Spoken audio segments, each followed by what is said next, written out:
بیوی، جس بیوی کے زیورات کے لیے اس نے سود اور بیاج کا دھندا بھی کیا تھا، اس نے حرام کاروبار بھی کیا تھا اور اپنی بیوی کے کان اور ناک اور ہاتھوں کو زیورات سے بھر دیا تھا، آج وہ بیوی بیٹھ کر کے رو رہی ہے اور ایک بار بھی اپنے شوہر سے یہ نہیں کہہ رہی ہے کہ میں آپ کی قبر میں آپ کی مدد کرنے آؤں گی۔ وہ آنسو تو بہا رہی ہے مگر آپ کی قبر میں آپ کے کوئی کام نہیں آ رہی ہے۔ اگر انسان صرف اپنی موت کے اوپر غور کرے اسے سمجھ میں آ جائے گا یہ دنیا کتنی بے وفا ہے۔ وَمَا الْحَيَاةُ الدُّنْيَا إِلَّا مَتَاعُ الْغُرُورِ، یہ دنیا تو بے وفا ہے، یہ دنیا تو دھوکے کا سامان ہے۔ اس دنیا کو کوئی مطلب نہیں کہ آپ کی آرزو کیا تھی، آپ کے سپنے کیا تھے۔ آج کل تو جوان موتیں ہو رہی ہیں،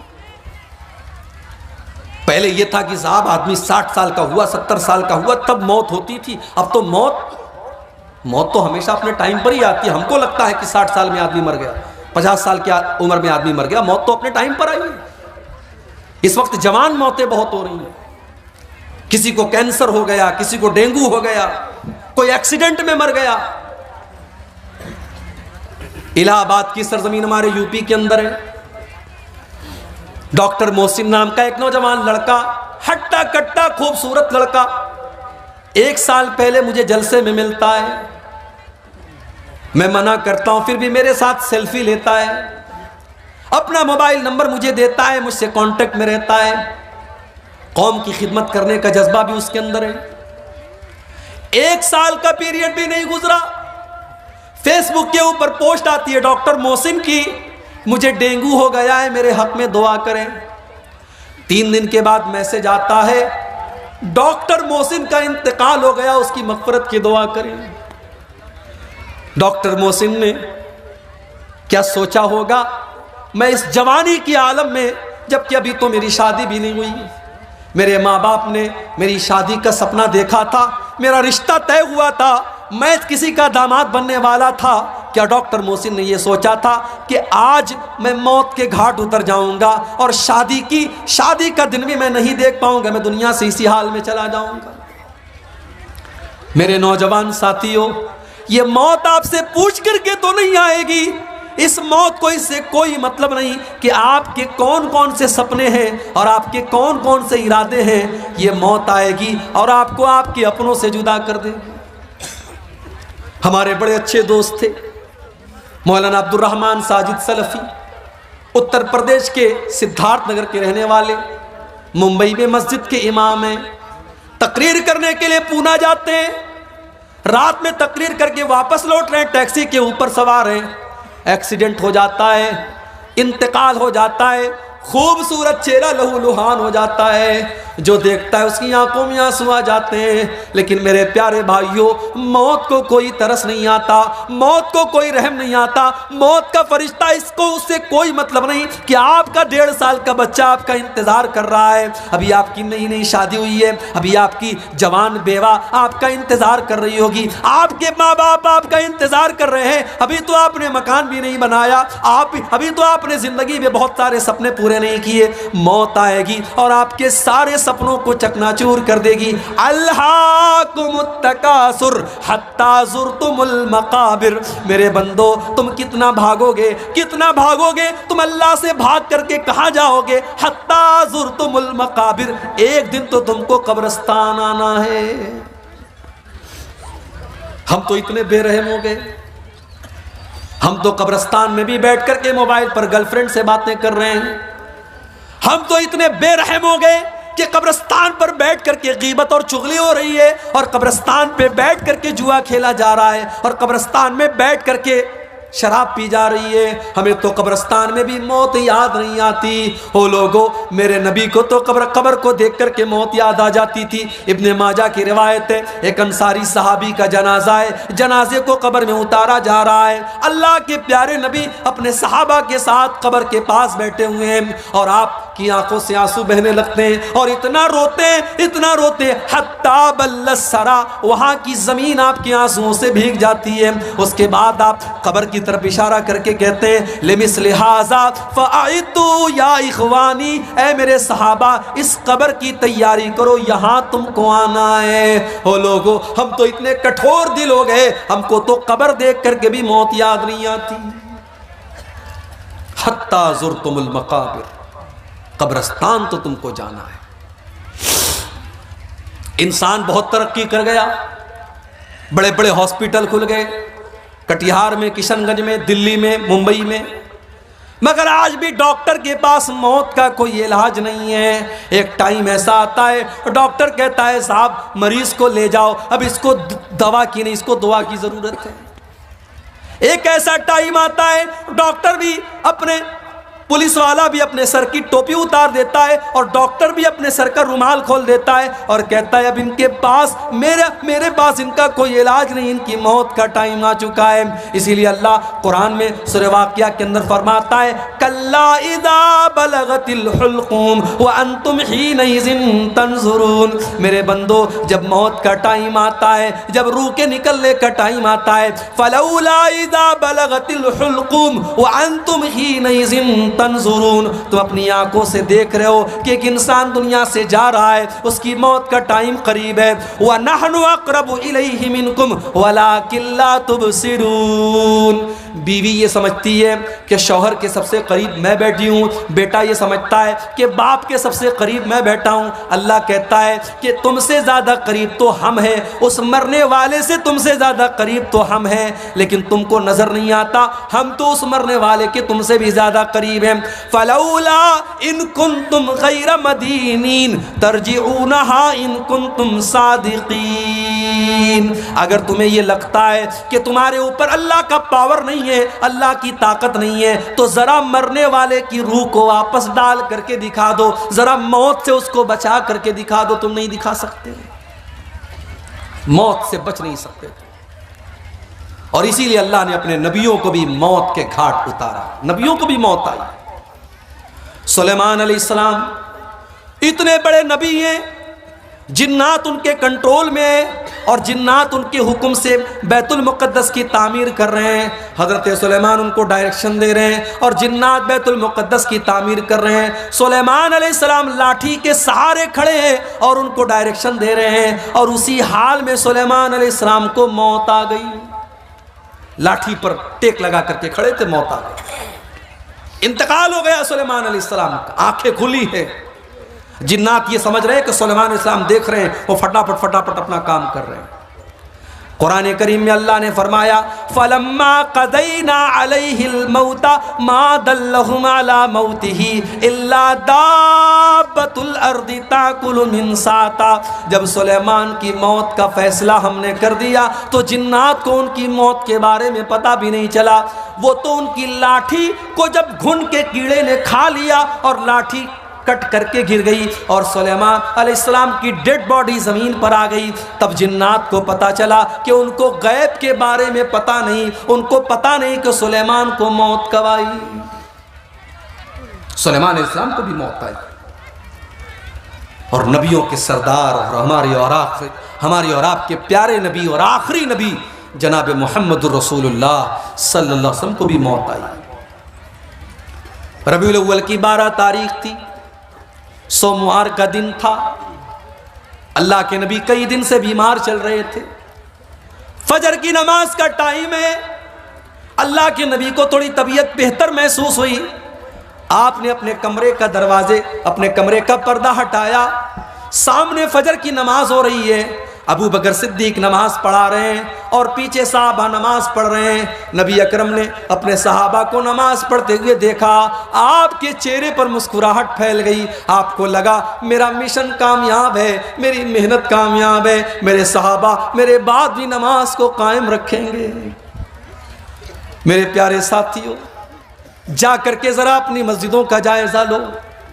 اس گاؤں کے اندر مجھے نہیں پتا کتنی مسجدیں ہیں، جاؤ ذرا مسجدوں میں فجر کی نماز کا جائزہ لو۔ اگر یہ بیچارے 70 سال والے 60 سال والے یہ ڈنڈا لے کر کے چلنے والے بوڑھے اگر مسجد میں جانا بند کر دیں تو شاید فجر کی نماز میں تالا لگ جائے مسجدوں میں، اور فجر کی نماز میں کوئی مسجد کو کھولنے والا نہ ہو۔ ہم تو نماز سے اتنے دور ہیں، کوئی بات نہیں ہے، ہمارا کاروبار چل رہا ہے، ہماری دکان چل رہی ہے، نماز ہو رہی ہے، اور محبت رسول کا دعویٰ، اللہ اکبر۔ ایک مرتبہ ربیع الاول کا مہینہ تھا، میرا پروگرام تھا کلیا چک میں، مالدہ میں۔ مالدہ اسٹیشن سے کلیا چک جانے میں عام طور سے 1 سے 1.5 گھنٹہ لگتا ہے، مجھے 3 گھنٹے لگ گئے۔ راستے پر جلوس نکل رہا تھا صاحب۔ کس کا جلوس نکل رہا ہے؟ نبی کے عاشقوں کا جلوس نکل رہا ہے، نبی کے عاشقوں کا جلوس نکل رہا ہے، ڈی جے بج رہا ہے، راستوں کو جام کر کے، ناچ کر کے، گا کر کے، نعرے لگا کر کے لوگ محبت رسول ظاہر کر رہے ہیں۔ جس کو نبی سے محبت ہوگی وہ جلوس نہیں نکالے گا، وہ ناچ گانا نہیں کرے گا، وہ ڈی جے نہیں بجائے گا، وہ میوزک نہیں بجائے گا۔ جس کو نبی سے محبت ہوگی وہ نماز قائم کرے گا، کیونکہ نبی کو نماز سے بڑی محبت تھی۔ اللہ کے نبی فرماتے ہیں جو علت قرۃ عینی فی الصلاۃ، نماز میری آنکھوں کی ٹھنڈک ہے۔ نماز کا ٹائم ہوتا تھا، اللہ کے نبی حضرت بلال سے کہتے تھے یا بلال ارحنا بالصلاۃ، اے بلال جلدی سے نماز کھڑی کرو اور مجھے میرے دل کو سکون پہنچاؤ۔ فجر کی نماز ہو رہی ہے، اللہ کے نبی کے چہرے پر مسکراہٹ پھیل گئی کہ میرے بعد بھی میرے صحابہ نماز قائم کریں گے، میرا مشن چالو ہے، میرا مشن جاری ہے۔ نبی اکرم نے زبان سے کچھ نہیں کہا ہے، پردہ ہٹایا ہے اور دروازے پر آ کر کے کھڑے ہیں۔ صحابہ کو اپنے نبی سے اتنا پیار تھا، انہوں نے محسوس کر لیا، ان کو اپنے نبی کی خوشبو محسوس ہو گئی، ان کو پتہ چل گیا کہ اللہ کے نبی اپنے دروازے پر آئے ہیں۔ صحابہ نے نماز کی حالت میں ابو بکر صدیق کو اشارہ کرنا شروع کیا کہ اللہ کے نبی آ چکے ہیں، اب تم پیچھے آ جاؤ، اللہ کے نبی نماز پڑھائیں گے۔ حضرت ابو بکر نے پیچھے ہٹنے کا ارادہ بھی کیا، لیکن اللہ کے نبی نے اشارہ کیا کہ نہیں تم نماز پڑھاتے رہو، اور اللہ کے نبی نے دوبارہ پردہ گرا دیا۔ اور صحابہ کہتے ہیں یہ آخری نظر تھی جو اللہ کے نبی نے صحابہ پر ڈالی تھی۔ فجر کا وقت تھا، پھر سورج نکلا، دن چڑھنے لگا، چاشت کا وقت آنے لگا، اور جیسے جیسے دن چڑھ رہا ہے محمد رسول اللہ کی تکلیف میں اضافہ ہو رہا ہے۔ اماں عائشہ فرماتی ہیں اسی سوموار کے دن میرے بھائی عبد الرحمن آئے، وہ مسواک کر رہے تھے، اللہ کے نبی کی نظر پڑ گئی، آپ نے اشارہ کیا کہ میں بھی مسواک کرنا چاہتا ہوں۔ اماں عائشہ نے اپنے بھائی سے مسواک کو لیا اور مسواک کو اپنے دانتوں سے نرم کیا تاکہ اللہ کے پیارے نبی کو مسواک کرنے میں تکلیف نہ ہو۔ بیوی وہ ہوتی ہے جس کو شوہر کی تکلیف کا اتنا احساس ہے، شوہر بیمار ہے تو اماں عائشہ نے مسواک کو نرم کیا تاکہ میرے نبی کو، میرے شوہر کو تکلیف نہ ہو، آسانی سے مسواک کر سکے۔ اور اماں عائشہ فرماتی ہیں یہ میرے لیے فخر کی بات تھی کہ اللہ کے نبی کے آخری ٹائم میں میرا لعاب اللہ کے نبی کے لعاب کے ساتھ مل گیا، میں نے مسواک کو نرم کیا اور اللہ کے نبی کو دیا، اور آپ نے اسی مسواک سے اپنے دانتوں کو صاف کیا۔ اسی لیے علماء کہتے ہیں اگر کسی کو یہ احساس ہو کہ میرا آخری ٹائم ہے تو آخری ٹائم میں مسواک کرنا چاہیے، یہ بھی اللہ کے رسول کی سنت ہے۔ مسواک کیا آپ نے، بے چینی بڑھنے لگی، آپ کے بغل میں ایک پیالے میں پانی رکھا ہوا تھا، آپ بار بار اپنے ہاتھ میں پانی لیتے، اپنے چہرے پر چھڑک لیتے اور کہتے اللہم اعنی علی سکرات الموت، ہے اللہ تو موت کی سختیوں پر میری مدد فرما، ہے اللہ سکرات الموت پر تو میری مدد فرما۔ اماں عائشہ فرماتی ہیں کہ پہلے میں موت کی سختی کو بہت غلط سمجھتی تھی، مگر جب اپنے نبی کے اوپر میں نے موت کی سختی کو دیکھا تب میں نے موت کی سختی کو غلط سمجھنا بند کر دیا۔ اس کے بعد اماں عائشہ فرماتی ہیں آپ نے اپنے دونوں ہاتھ اٹھائے، آپ نے اپنے دونوں ہاتھ اٹھائے اور آپ کی زبان سے نکلا مع الذین انعمت علیہم من النبیین والصدیقین والشہداء والصالحین، اے اللہ تو مجھے ان لوگوں میں شامل فرما دے جن پر تیرا انعام ہوا ہے، اپنے نبیوں میں شامل فرما دے، اپنے صدیقین میں شامل فرما دے، اپنے شہداء میں شامل فرما دے، اپنے نیک بندوں میں شامل فرما دے۔ اللہم الحقنی بالرفیق الاعلی، آپ نے فرمایا اے اللہ تو اپنے بہترین بندوں میں مجھ کو شامل فرما دے۔ اتنا کہتے ہوئے اللہ کے نبی نبی نے ہاتھ اٹھایا اور پھر دھیرے دھیرے آپ کا ہاتھ زمین پر آ گیا اور آپ کی روح آپ کے بدن سے نکل گئی اور آپ اس دار فانی کو چھوڑ کر چلے گئے۔ نبی اکرم کو بھی موت آئی۔ یہ موت ہے میرے بھائی، اگر اس کو ہم یاد رکھیں تو دنیا کی لذتیں دیکھ کر کے ہم بہکیں گے نہیں، دنیا کی رنگینیاں دیکھ کر کے ہم بہکیں گے نہیں۔ الہاکم التکاثر، میرے بندو یہ مال و دولت کی اور دنیا کی رنگینیوں کو دیکھ کر کے تم اللہ کو بھول بیٹھے ہو، حتیٰ زرتم المقابر، مگر ایک دن آئے گا جب تم قبرستان جاؤ گے، جب تمہاری موت ہو جائے گی تم قبرستان پہنچو گے۔ کلا سوف تعلمون، اس کے بعد تمہیں ضرور پتا چل جائے گا کہ اللہ کا وعدہ کتنا سچا تھا۔ ثم کلا سوف تعلمون، تمہیں ضرور پتا چل جائے گا کہ اللہ کا وعدہ سچا تھا۔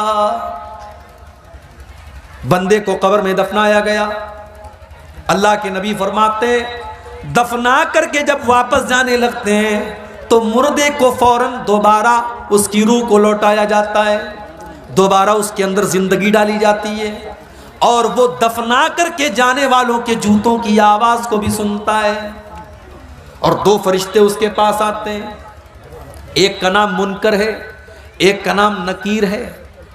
یہ دونوں فرشتے اس کو بٹھاتے ہیں۔ ایک سوال پیدا ہوا، بھئی مسلمان اپنے مردوں کو قبر میں دفناتا ہے مگر ہمارے ہندو بھائیوں کیا تو جلا دیا جاتا ہے، ان کو قبر میں عذاب کیسے ہوگا؟ پارسی لوگوں کے یہاں تو لاش میں مسالہ لگا کر کے چل کگوں کو کھلا دیا جاتا ہے، ان کے یہاں کیسے حساب و کتاب ہوگا؟ کوئی پانی میں سفر کر رہا تھا، ڈوب کر کے مر گیا، مچھلیوں نے اس کو کھا لیا، اس کا قبر میں حساب و کتاب کیسے ہوگا؟ کوئی فلائٹ میں سفر کر رہا تھا اور فلائٹ میں حادثہ ہو گیا اور فلائٹ میں جتنے لوگ تھے سب مر گئے، چتلے اڑ گئے، ان کا حساب و کتاب کیسے ہوگا قبر کے اندر؟ تو یہ بات یاد رکھیے، ان اللہ علی کل شیء قدیر۔ یہ سوال ہمارے لیے پیدا ہوتا ہے کہ ہمارے لیے یہ کام سمبھو ہے کہ نہیں ہے، ممکن ہے کہ نہیں ہے، پاسبل ہے کہ نہیں ہے؟ اللہ کے لیے سب کچھ پاسبل ہے۔ اللہ جس حال میں چاہے گا اور جہاں چاہے گا وہاں قبر کا جو معاملہ ہوگا وہ ہوگا میرے بھائی۔ مسلمان کے مردوں کو قبر کے اندر عذاب اور ثواب جو ہوگا وہ ملے گا، غیر مسلم جن کو جلا دیا جاتا ہے ان کا بھی حساب و کتاب ہوگا، پارسیوں کا بھی حساب و کتاب ہوگا، فلائٹ کے اندر جلنے والوں کا بھی قبر کا معاملہ ہوگا۔ اب ان کا کیسے معاملہ ہوگا اس کی حقیقت ہم نہیں جانتے، لیکن ہوگا، ہمارا اس کے اوپر ایمان ہے۔ ہماری عقل میں آئے نہ آئے، ہماری لاجک میں آئے نہ آئے، لیکن ہمیں ماننا ہے، ہمیں ایمان رکھنا ہے، اس لیے کہ اللہ نے اپنے مومن بندوں کی یہ پہچان بتائی، الذین یؤمنون بالغیب، کہ وہ غیب کے اوپر ایمان رکھتے ہیں، وہ بغیر دیکھے ایمان رکھتے ہیں۔ دو فرشتے آئے، منکر نکیر، انہوں نے بٹھایا آپ کو، انہوں نے 3 سوال پوچھا، من ربک، تمہارا رب کون؟ ماں دینوں کا، تمہارا دین کیا؟ من نبیوں کا، تمہارے نبی کون؟ تمہارا رب کون، تمہارے نبی کون، تمہارا دین کیا؟ یہی 3 سوال ہوگا بس، چوتھا کوئی سوال نہیں ہوگا۔ کتنی پراپرٹی بنا کے آئے سوال نہیں، کتنا پڑھ لکھ کر کے آئے یہ بھی سوال نہیں، کتنا دھن دولت کمایا یہ بھی سوال نہیں، سوال 3 ہوگا، تیرا رب کون، تیرا دین کیا، اور تیرے نبی کون۔ اب ذرا دل پر ہاتھ رکھ کے بتانا میرے بھائیو، ان 3 سوالوں کا جواب آپ کو کہاں ملے گا؟ اسکول میں تو نہیں ملے گا، کالج میں تو نہیں ملے گا، سائنس میں نہیں ملے گا، میتھ میں نہیں ملے گا، ہسٹری میں نہیں ملے گا، انگلش کی کتابوں میں نہیں ملے گا۔ ان 3 سوالوں کا جواب رب کے قرآن میں ملے گا اور مصطفیٰ کے فرمان میں ملے گا۔ آپ آج بچوں کو مدرسے نہیں بھیجتے، مجھے اعتراض نہیں، آپ اسکول بھیجو، مجھے کوئی اعتراض نہیں، مگر آپ اپنے بچے کو اس لائق بناؤ، اپنی بیٹی کو اس لائق بناؤ کہ آپ کا بچہ اور بچی اسکول میں پڑھ کر بھی ان تینوں سوالوں کا صحیح جواب دے دے، اسے پتا ہو کہ اس کا رب کون ہے، اسے پتا ہو اس کا اسلام، اس کا دین کیا ہے، اور اس کو پتا ہو کہ اس کے نبی کون ہے۔ جس اسکول میں کرسمس کے موقع پر اوپر سے ٹافی گرا کر کے یہ بتایا جا رہا ہو کہ آج اللہ کا بیٹا پیدا ہوا ہے، نعوذ باللہ، آج اللہ کا بیٹا پیدا ہوا ہے، اس لیے اللہ تعالیٰ ٹافی بانٹ رہا ہے، جہاں اسکول میں بچوں کو یہ تعلیم دی جا رہی ہو، وہاں کا بچہ کیسے مسلمان ہوگا؟ جہاں لڑکیوں کو یہ سکھایا جا رہا ہو کہ تمہارے بدن کا کوئی پردہ نہیں ہے، تم جیسے چاہے ویسے کپڑے پہن کر کے نکل سکتی ہو، وہاں پڑھنے والی لڑکی کہاں سے پردہ کرے گی اور اس کی آنکھوں میں کہاں سے شرم و حیا آئے گی؟ اسی لیے آج مسلمان لڑکیاں غیروں کے ساتھ فرار ہو رہی ہیں۔ نام تھا سلمہ بانو، نام تھا عائشہ بانو، اس نے نام رکھ لیا سنگیتا دیوی، سیتا دیوی، اس نے مذہب بھی تبدیل کر لیا، اس نے مرتد بھی ہو گئی۔ وہ کتنی مثالیں موجود ہیں۔ آفتاب اور شردا کی کہانی تو بہت میڈیا والوں نے چلائی، مگر اس جیسی لاکھوں کہانیاں جہاں مسلمان لڑکیوں کو باقاعدہ جال میں پھنسایا گیا اور ان کو مرتد بنایا گیا اور مار کر کے عزت لوٹ کر کے ختم کر دیا گیا، ان کہانیوں کو کوئی میڈیا والا چلانے کو تیار نہیں ہے۔ اور آج تو میڈیا والوں کو بھی خریدا جا رہا ہے۔ اس ملک میں ایک چینل تھا، نیوز چینل، جو تھوڑی بہت سچائی دکھاتا تھا، اس کو بھی بہت بڑے لوگوں نے خرید لیا۔ یہ الگ بات ہے کہ ایک ایسا بھی جرنلسٹ تھا، ایک ایسا بھی پترکار تھا، صحافی تھا، وہ نہیں بکا، اس نے کہا میں NDTV سے استعفیٰ دے دوں گا، مگر میں جھوٹ کا ساتھ نہیں دے سکتا۔ اللہ ایسے پترکاروں اور ایسے جرنلسٹ کی حفاظت کرے اور انہیں اور سچ بولنے کی توفیق عطا فرمائے۔ میرے بھائیوں، آپ سوچئے کہ آج ہماری بیٹیوں کے پاس دین کی تعلیم نہیں ہے، انہیں ایمان کی اہمیت نہیں پتا، اور قبر میں یہی 3 سوال پوچھا جائے گا، تیرا رب کون ہے، تیرے نبی کون ہے، تیرا دین کیا ہے۔ اچھا، اگر ہم دنیا میں رٹ لیں میرا رب اللہ ہے، میرا دین اسلام ہے، میرے نبی محمد ہے، رٹنے سے کام نہیں چلے گا، رٹنا نہیں ہے۔ اگر آپ چاہتے ہیں کہ قبر میں آپ کے منہ سے صحیح جواب نکلے تو آپ کو اللہ والی زندگی گزارنی پڑے گی۔ اگر آپ چاہتے ہیں کہ قبر میں آپ کے منہ سے نکلے میرا دین اسلام ہے تو آپ کو اسلام پر چلنا پڑے گا، آپ کی زندگی اسلام والی ہوگی، تب قبر میں صحیح جواب نکلے گا۔ اگر آپ چاہتے ہیں کہ قبر میں جب فرشتہ پوچھے تیرے نبی کون ہے اور آپ کے منہ سے یہ نکلے میرے نبی محمد صلی اللہ علیہ وسلم ہے، تو آپ کو اللہ کے نبی کے طریقے پر زندگی گزارنی پڑے گی۔ جو بندہ مومن ہوگا، جس نے ایمان والی زندگی گزاری ہوگی، وہ ان 3 سوالوں کا صحیح جواب دے گا۔ وہ کہے گا میرا رب اللہ ہے، میرا دین اسلام ہے، میرے نبی محمد ہیں۔ فرشتہ پوچھے گا وما یدریکا، تجھے ان 3 سوالوں کا جواب کیسے پتا چلا؟ بندہ کہے گا قرأت کتاب اللہ، میں نے قرآن کو پڑھا تھا، میں نے حدیثوں کو پڑھا تھا، میں نے اللہ اور اس کے رسول کی باتوں کو پڑھا تھا۔ آج کون پڑھتا ہے؟ کون پڑھتا ہے قرآن کو آج؟ پہلے تو بوڑھی عورتیں گھر میں رہتی تھی، وہ بیچاری صبح صبح قرآن پڑھتی تھی، اب تو وہ بوڑھیاں بھی ختم ہو گئی۔ اب کی تو عورتیں وہ ہیں کہ صبح کو وہ اٹھتی ہیں تو موبائل پر سیریل دیکھتی ہیں، پہلے رات کو بستر پہ سونے لگتی ہے تو سیریل دیکھتی ہیں۔ نوجوان کو گانا سننے سے فرصت نہیں، بڈھوں کو گانا سننے سے فرصت نہیں۔ آج ہمارے گھروں میں قرآن کون پڑھتا ہے؟ میرے بھائی اپنے دل پر ہاتھ رکھ کر کے بتاؤ کہ آخری ٹائم آپ نے قرآن کو کب پڑھا؟ ہم نے قرآن کے ساتھ بہت ناانصافی کی ہے، اور کل قیامت کے دن اللہ کے نبی ہمارا گریبان پکڑیں گے، اور اللہ کے نبی قیامت کے دن اللہ کی بارگاہ میں کہیں گے وقال الرسول یا رب ان قوم اتخذوا هذا القرآن مہجورا، اللہ کے رسول کہیں گے اے اللہ میری اس قوم نے قرآن کو چھوڑ دیا تھا، قرآن کو چھوڑ دیا تھا۔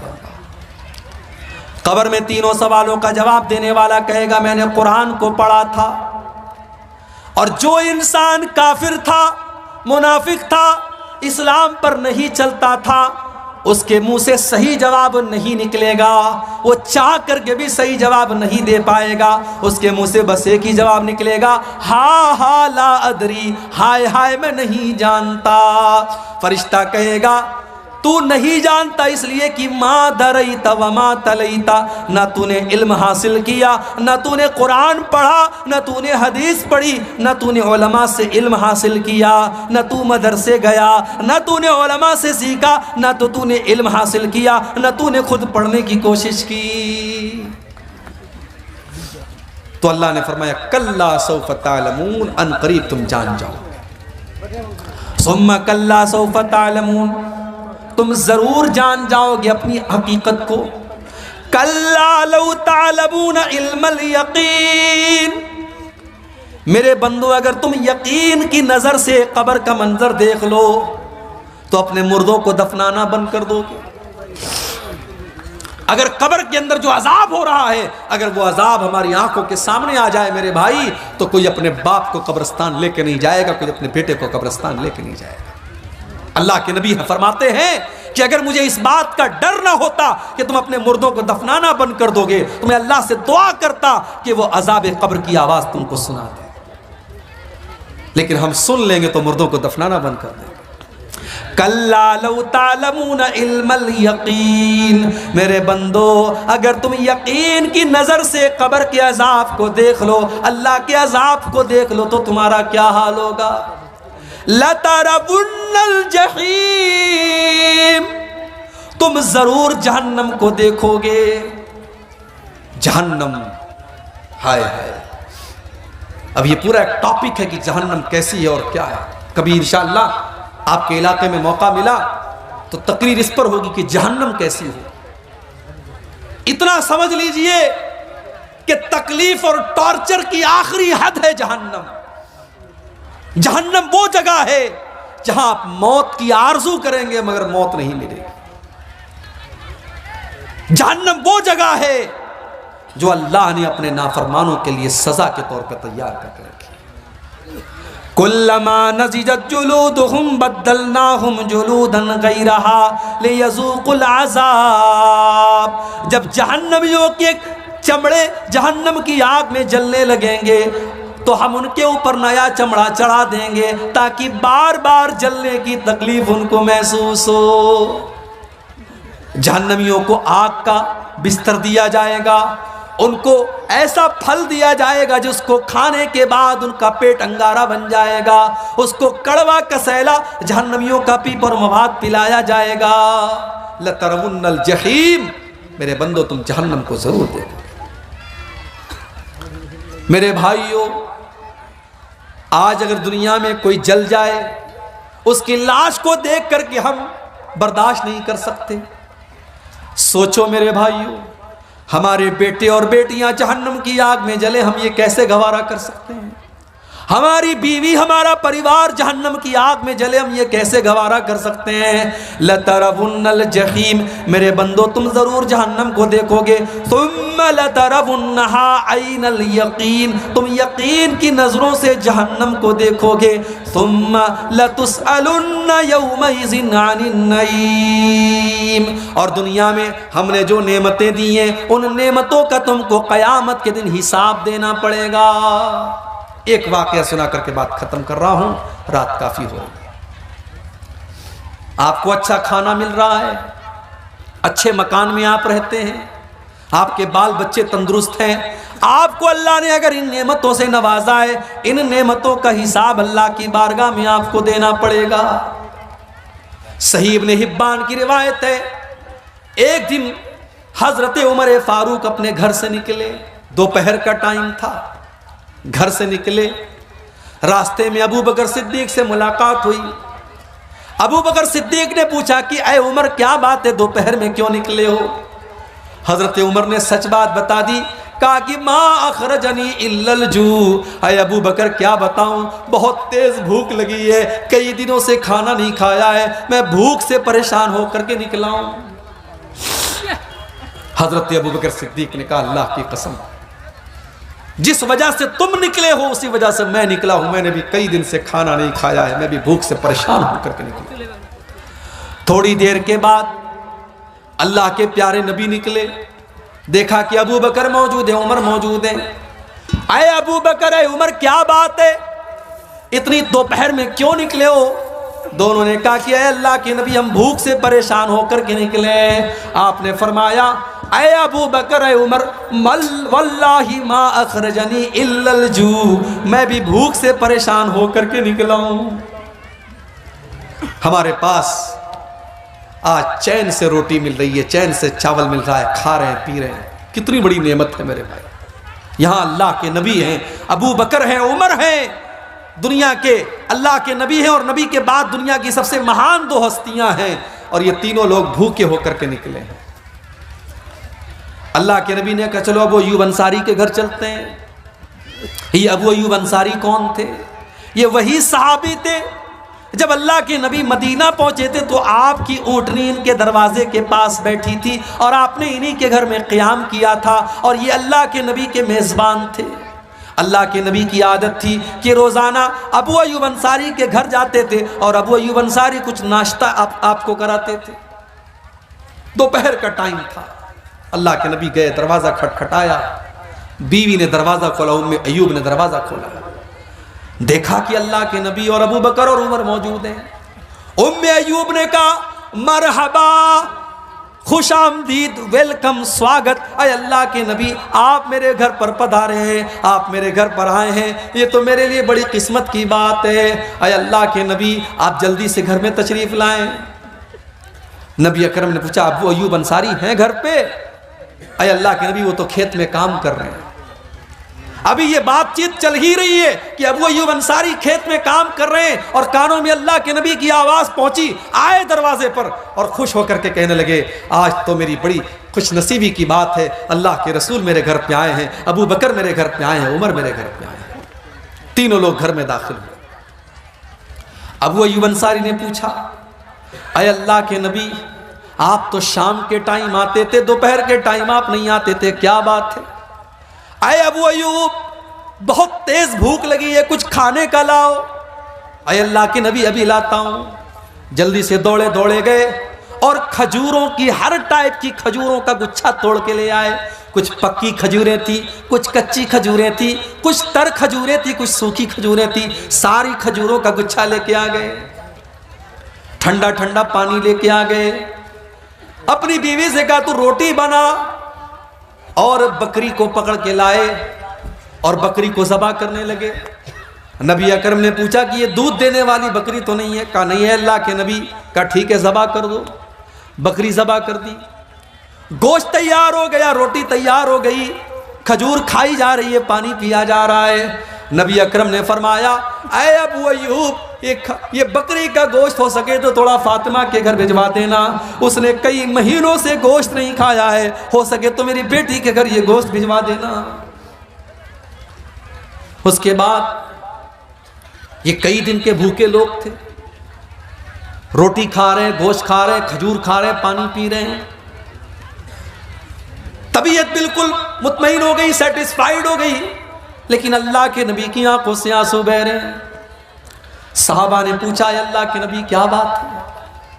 کئی دنوں کے بعد آپ کو اچھا کھانا مل رہا ہے، کھجور مل رہی ہے، پانی مل رہا ہے، بکرے کا گوشت مل رہا ہے، اور آپ کی آنکھوں میں آنسو بہ رہے ہیں.